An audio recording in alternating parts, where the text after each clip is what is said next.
여러분 안녕하세요. 작품별로 끝내는 모네의 시읽기입니다. 오늘 여러분과 함께 공부할 시는요, 박두진의 도봉이라는 시입니다. 박두진의 도봉이라는 시는요, 박두진 시인의 시적 경향성에 대해서 미리 알고 있으면 도움이 참 많이 됩니다. 박두진은 일제강점기 때부터 98년도까지 1998년도까지 살아계셨던 이 현대 시인이시고요. 일제강점기에서 주로 자연세계를 말했던 청록파의 일원이십니다. 우리 이 청록파는요, 박목월과 조지훈이 또 있습니다. 그래서 박두진, 박목월, 조지훈은 이 세 명은 한국시에서 자연물을 통해서 심상을 잘 형상화냈다 이렇게 인정받는 시인이기 때문에 여러분이 청록파 하면 이 세 명의 시인을 알아두시면 좋을 것 같아요. 그래서 박두진 시인 같은 경우는요, 자연을 소재로 한 시들을 많이 썼는데 이 시들을 통해 그 일제강점기 가혹한 시대를 견디려는 극복 태도를 많이 보여줬어요. 예를 들면은 상징적으로 산과 해와 달과 별들이 많이 나옵니다. 이때 선생님이 누누이 얘기하지만 자연물은 그냥 자연물이 아니라 항상 내포적인 의미를 띠고 있다고 했잖아요. 그래서 해 같은 경우는요, 밝다, 그 다음에 또 봄볕 이런 이미지가 있기 때문에 광복이라던가 희망이라던가 생명력이라던가 이런 거를 암시를 하고요. 별 같은 경우는 그 깜깜한 밤에서 반짝반짝 빛나는 유일한 물체이기 때문에 암담한 현실을 견디게 해주는 구원의 힘, 이 정도로 해석을 하시면 좋습니다. 그래서 우리 이 산 같은 경우는 우리 국토를 상징할 수가 있겠죠. 자, 그러면요, 이 박두진의 도봉에 대해서 설명을 하겠습니다. 시의 제목에서 알다시피 도봉이라는 시어가 나오는데요. 여러분 혹시 도봉산이라고 들어본 적이 있나요? 네, 그 우리가 익숙하게 들어본 그 도봉산의 도봉입니다. 박두진 시인은 도봉산에 올라가서 그 화군을 바라보면서 이 시를 썼다고 해요. 선생님 같은 경우는 이럴 때 되게 좀 감동을 느끼는데요.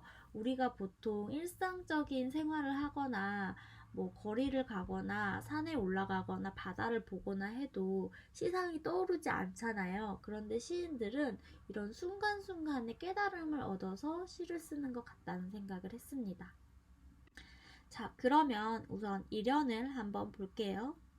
산새도 날아와 우짖지 않고, 자, 도봉산에 산새가 울지 않아요. 그러면 산새는 지금 없는 상황. 문학에서는 이런 걸 보고 부재라고 합니다.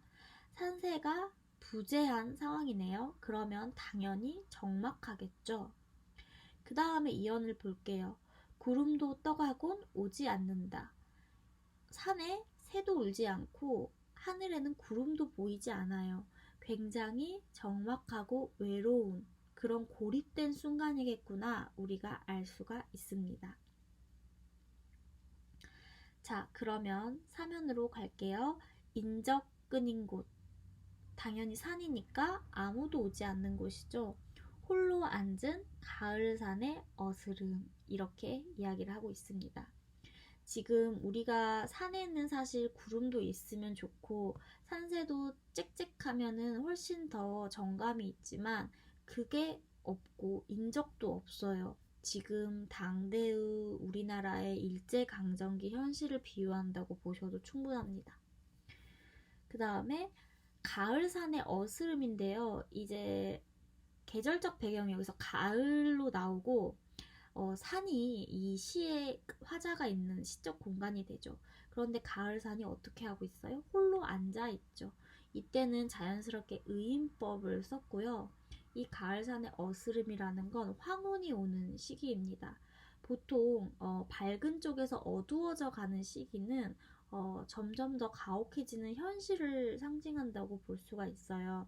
이 당시는 1940년대를 배경으로 하기 때문에 점점 일제후 횡포가 극에 달했던 시기라고 예상이 됩니다. 호의 호의 소리 높여 나는 누구도 없이 불러보나. 자, 여기서 호의 호의 같은 경우는요, 이렇게 소리를 생생하게 들려주는 기법을 이제 의성어를 사용했다고 하죠. 의성어를 사용하면요, 마치 우리가 산에서 야호 하면 메아리가 울리듯이 야호 야호 하잖아요. 그런 것처럼 화자가 호이라고 했을 때 그게 계속 울리기 때문에 현장감과 생동감을 얻을 수가 있습니다. 호이 호이 소리 높여 나는, 화자 나는 누구도 없이 불러보다. 지금 내가 기다리는 대상, 어떤 특정 청자가 지금 부재했다는 걸 알 수가 있네요. 울림은 헛되이 빈 골고를 되돌아올 뿐. 지금 혼자 있는 상황이기 때문에 그 울림이 메아리가 되어서 그냥 돌아오는 그런 상황이라고 생각하시면 됩니다. 자, 보세요. 상근을 길게 느리며 점점 더 해가 어떻게 되고 있어요? 넘어가고 있는 거죠. 그래서 붉게 해는 넘어가고, 자, 이제 밤이 되는 순간입니다. 황혼과 함께 이어 별과 밤은 오리니. 자, 밤이라던가 어둠은 일제강점기 때 굉장히 많이 쓰이는 상징인데요. 그 비극적인 현실을 얘기합니다. 그래서 이제 황혼에서 밤으로 넘어갔다는 건 우리 민족의 암담기가 지금 펼쳐져 있다는 거죠. 그런데 아까 선생님이 시를 도입하기 전에 별 같은 경우는 어두운 상황 속에서 반짝반짝 빛나는 물체이기 때문에 희망을 준다고 했잖아요. 그래서 별이 온다는 이야기를 하고 있어요. 자, 지금까지는 여러분 보시면요, 산새와 구름과 가을산의 어스름이라던가 이 화자가 호이호이 부르는 모습, 그 다음에 해가 넘어가는 외적 모습이 나왔죠. 이렇게 화자의 시선이 외부에 있다면요, 여기서부터 내부로 들어갑니다. 이렇게 외부에서 내부로 시상이 이동하는 걸 시선의 이동이 일어났다, 이렇게 볼 수가 있어요. 화자가 이렇게 직설적으로 이야기를 하고 있습니다. 삶은 오직 갈수록 쓸쓸하고 사랑은 한갓 괴로울 뿐. 여기서 화자의 심리가 직접적으로 나타나죠. 우리가 시를 배울 때요, 화자가 자기 자신의 심리를 이렇게 단도직입적으로 얘기를 하면 이런 것들을 주의 깊게 봐야 합니다. 왜냐하면 시라는 거는 사실 우리에게 해석의 여지를 주거든요. 그래서 우리가 이렇게 선생님이랑 했던 것처럼 상징적인 의미를 대입해보거나 추측해보는데, 이렇게 화자가 자기 스스로의 감정을 얘기한다는 건 이렇게 얘기할 수밖에 없을 정도로 지금의 현실이 가혹하다는 걸 말해주는 거예요. 그래서 삶이 쓸쓸하고 사랑이 괴로운 건 무엇 때문이겠어요? 일제강점기의 비극적인 현실이기 때문이겠죠. 그대 위하여 나는 이제도 이 긴 밤과 슬픔을 갖거니와 그대라는 대상을 지금 기다리고 있고 그대라는 대상을 원하고 있네요. 여기서 그대는 뭐 광복이라고도 볼 수 있고 내가 사랑하는 가족이라고 봐도 무방합니다. 긴 밤과 슬픔은 역시 일제강점기 현실을 얘기하겠죠. 이 밤을 그대는 나도 모르는 어느 마을에서 쉬느뇨. 이 말은 지금 부재한 화자의 그런 자취가 어디인지 궁금해하고 있는 모습으로 이제 마무리를 합니다.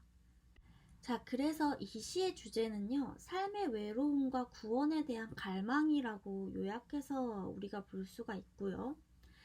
직설적으로 이제 쓸쓸하고 괴롭다라고 표현한 점, 그 다음에 시간의 흐름이 황혼에서 밤으로 넘어간다는 점, 그 다음에 화자의 시선이 외부에서 내부로 이동한다, 이 정도 정리를 해놓으시면 될 것 같아요. 그리고 그 시를 공부할 때 효과적인 방법이 이 작가의 다른 작품들을 찾아보는 건데요. 해와 청산도라는 시가 있습니다. 말 그대로 제목만 봐도 해는 해야 솟아라 해야 솟아라 말갛게 씻은 얼굴 고운 해야 솟아라로 시작하는 시인데요. 해가 무엇을 상징할까요? 네, 광복으로 봐도 무방하겠죠. 그 다음에 청산도 같은 경우도요, 그 청록파의 시 세계를 많이 보여주죠. 청산이 여기서 대상이기 때문에, 시적 대상이기 때문에 여러분들이 이 시도 박두진의 원래적인 그런 시적 경향을 이입해서 공부를 하면 좋을 것 같습니다. 오늘은 여기까지고요. 여러분 좋아요와 구독 눌러주세요. 안녕.